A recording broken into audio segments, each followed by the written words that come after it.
ამ ურბანული ლეგენდის მიხედვით მსხვილს უმეტესად ქალს თუ უკან უცნობი მანქანა მიყვება, ან ბენზინგასამართსადგურში კაცი დახვდება, რომელიც საეჭვო და საშიშად გამოიყურება, ეს ყველაფერი მძღოლისთვის არის წინასწარი მინიშნებები, რომ მანქანის უკანა სავარძელზე გუდიანი კი არა და ნაჯახიანი კაცი ზის.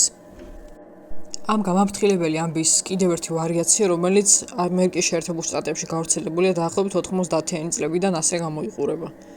ქალი მძღოლები ფრთხილად უნდა იყვნენ, მანქანა საერთო გარაჟებთან ან ცარიელ პარკინგზე არ გააჩერონ, თორემ მათი მანქანის ქვეშ დამალული ფსიქოპატი დანით კოჭზე მყესებს გადაუჭრის და დასახმარებლად ვერავის მოუხმობს. იქიდან გამომდინარე, რომ ურბანული ლეგენდები ნამდვილად მომხდარი ფაქტების გაზვიადების შედეგად ან საყოველთაო ადამიანურ შიშებიდან იბადება და თანაც ეს კონკრეტული საშიში ისტორია მოიცავს ქალ მსხვერპლს, უფრო გამორთქილებელი ხასიათი აქვს და ზოგადად ქალების მუდმივი შიშიდან მარტო მგზავრობის დროს და დაუცველობის საფრთხიდან გამომდინარეობს. ეს ლეგენდაც, როგორც სხვა ბევრი, თანამედროვე ამერიკული ფოლკლორის ნაშიერია. ხალხის აზრით ეს ფერგთალი ბავშვები, რომლებსაც თვალები მთლიანად გაშავებული აქვთ, შეიძლება ვამპირები იყვნენ, ან დემონები, ან საერთოდ უცხოპლანეტელები. ზოგჯერ ამბობენ, რომ მათ სხვების სახლებთან ან მანქანებთან ხედავენ და განგებგვანან ჩვეულებრივ ბავშვებს, რათა ხალხით მანიპულირება გაუადვილდეთ და მოტყუებით შეიჭრან სხვების სახლებში. შავთვალებიან ბავშვებთან შეხვედრის პირველი პრეცედენტი აღწერა ბრაიან ბეთელმა. მისი თქმით, ეს იყო 1998 წელს, როცა მას ღია კინოთეატრთან ყავდა მანქანა გაჩერებული. დაახლოებით 10-12 წლის ორი ბიჭი მიუახლოვდა და სთხოვეს სახლამდე მანქანით მიეცილებინა, რომ დედისთვის ფული გამოერთმიათ. ბრაიანი ყვება, რომ ბავშვები მექანიკურად ელაპარაკებოდნენ, თითქოს ტექსტზე წინასწარ გაივარჯიშეს. მან ბიჭებს უარი უთხრა, რის მერეც ერთ-ერთმა ბავშვმა ფანჯარაზე დაუბრახუნა. სანამ არ დაგვრთანხმდები, იქამდე მანქანაში ჩასხდომას ვერ შევძლებთ და შემოგვიშვიო. ეს ყველაფერი ბრაიანმა მეგობრებს უამბო მეილების საშუალებით. მართალია ამ მეილების არსებობის მტკიცებულება არ იძებნება, თუმცა ზოგის ვარაუდით ურბანული ლეგენდა აქედან გავრცელდა ინტერნეტში. წინა ლეგენდაზე როცა ვსაუბრობდი, ხაზი გავუსვი ქალების საყოველთაო საფუძვლიან შიშს ღამით თავდასხმასთან დაკავშირებით. რაც შეეხება ბავშვებს შავი თვალებით, აქ უკვე შემოდის პატარებზე წინასწარი წარმოდგენების დარღვევა, რაც ხალხში შფოთვას იწვევს. ბავშვებზე ყველას ჩამოყალიბებული განწყობა აქვს, როგორ უნდა გამოიყურებოდნენ, როგორ უნდა იქცეოდნენ, ან რომ ყველა ბავშვი აუცილებლად სხვებისთვის არა საფრთხის მომტანი, ერთნაირად უმანკო და საყვარელია. ურბანული ლეგენდის გმირ ბავშვებს რამდენიმე თვალშისაცემი ნიშანი აქვთ, რაც განსაკუთრებით აშინებთ უფროსებს. სრულიად გამუქებული თვალები გუგების გარეშე. ასაკთან შეუსაბამო და საშიში ქცევა. წინასწარი მოლოდინების რღვევა ბავშვების შესახებ და მანქანებში ან სახლებში შეჭრის მცდელობები. მეორე მსოფლიო ომის შემდეგ 50-იან წლებში გახშირდა ეგრეთ წოდებულ ბოროტ ბავშვებთან დაკავშირებული შიშები და ამ შიშებზე აგებული მედია. ამ დროს განსაკუთრებით ნერვიულობდნენ ხოლმე დევიანტ და თავგასულ ახალგაზრდებზე. 50-იანების და შემდგომი პერიოდებიდან არსებობს ბოროტ მკვლელ ბავშვებზე წიგნები და ფილმები, მაგალითად ეგზორცისტი, ომენი, მანკიერი თესლი და ასე შემდეგ. ეს შფოთვა ბავშვებს არანორმალურ განვითარებასთან დაკავშირებით დღესაც არ გამქრალა და არ არს უწყლობენ ფსიქოპატებზე თუ მკვლელებზე ისევ იღებენ ფილმებს. არცაა განსაკუთრებული, რადგან ეს არის ამოუცნობი ფენომენი და ამას ის ფაქტორიც ემატება, რომ ბავშვებს ადვილად შეუძლიათ სხვების შეცდომაში შეიყვანოს საკუთარი გარეგნობით, ზომიერებას ვერ გრძნობენ და ზუსტად ამის გამო ისინი ზოგისთვის ზრდასრულ მკვლელებზე უფრო საშიშები არიან.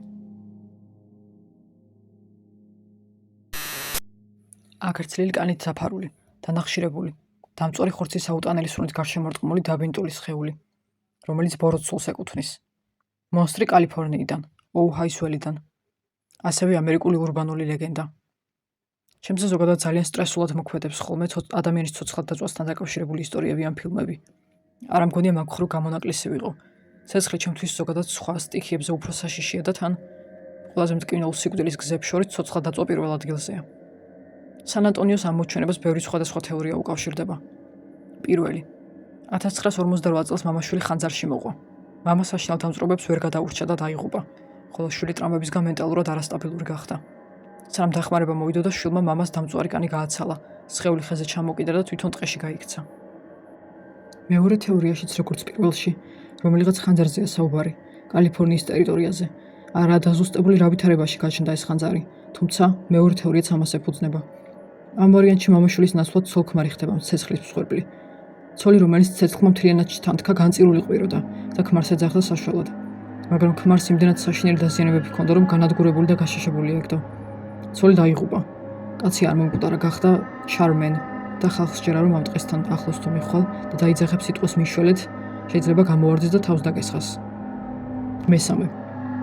ამბობდნენ, რომ 60-იანებში ერთ კაცს, რომელიც კალიფორნიაში ცხოვრობდა და ხშირად ძაღლს ასერნებდა ხოლმე, ჰქონდა კანის კიბო, რამაც მისი კანის მთლიანად გაშავება და დეფორმაცია გამოიწვია.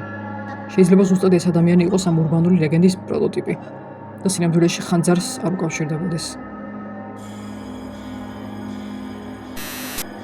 ჩაიკეტა სააბაზანაში, შაქრის შუქი. დედაგის სარკის წინ დატრიალდი სამჯერ და თქვი სამჯერ. სისხლიანი მერი. ნახსენები მერიც გამოჩნდება სარკეში. გაბრაზებული იმით, რომ დაუძახე და გამოიწვიე და არ იცი წინ რა გელოდება. სისხლისგან დაცლა, თვალების ამოთხრა თუ სულის წართმევა. სისხლიანი მერი ისტორიაში შეარქვეს დედოფალ მერი პირველს, ჰენრი მერვის შვილს, რომელმაც მერი პარლამენტს გამოაცხადებინა უკანონოშვილად, იმისთვის, რომ ელიზაბეთს, იგივე ცნობილ ელიზაბეთ პირველს, არ შესცირებოდა სამეფო ტახტის დაკავებაში. დედოფალმა მერიმ 1554 წელს პროტესტანტები ამოხოცა. ამ მოვლენების შემდეგ მუცელი ბევრჯერ მოეშალა და ხშირად ჰქონდა ცრუ ორსულობები, რასაც თვითონ მიაწერდა ღმერთის სასჯელს პროტესტანტების დახოცვის გამო. ამის გამო უწოდა ხალხმა მას სისხლიანი.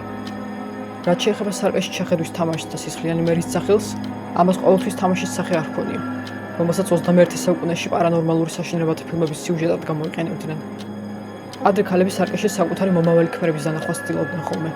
ვისაც თავისი ვითომ მეუღლის დანახვა უნდოდა, სანთლი და სარკითხელში ზოგ შექცევით უნდა ასულიყო კიბეზე. გაუგნებული ვარ ხანდახან რას არ მოიგონებენ ხოლმე. მაგრამ სრულიად შესაძლებელი იყო ქალს კაცის სახე კი არა, ჩონჩხი დაენახა სარკეში, რაც ხალხის პარანოიის მიხედვით ამ ქალის სიკვდილს მოასწავებდა. ეს ლეგენდა ჩემი აზრით პირველ რიგში ვინმე სისასტიკი ცნობილი ისტორიული ფიგურის გამოძახების მცდელობის შიშსაც უკავშირდება, ასევე იმასაც თუ რა შეიძლება მოხდეს, საზღვრებს თუ ზედმეტად გადახვალ და უარულ საშიშ თამაშს შეც გაიმეორებ. და ბოლოს ამ ლეგენდაში ის შიშიცაა ჩადებული, რომ სარკე ადამიანისთვის რაღაცით საზარელია, შენი სახის, ანუ სიმართლის არეკulis გამოც და წინასწარმეტყველების მიწერილი თვისების გამოც.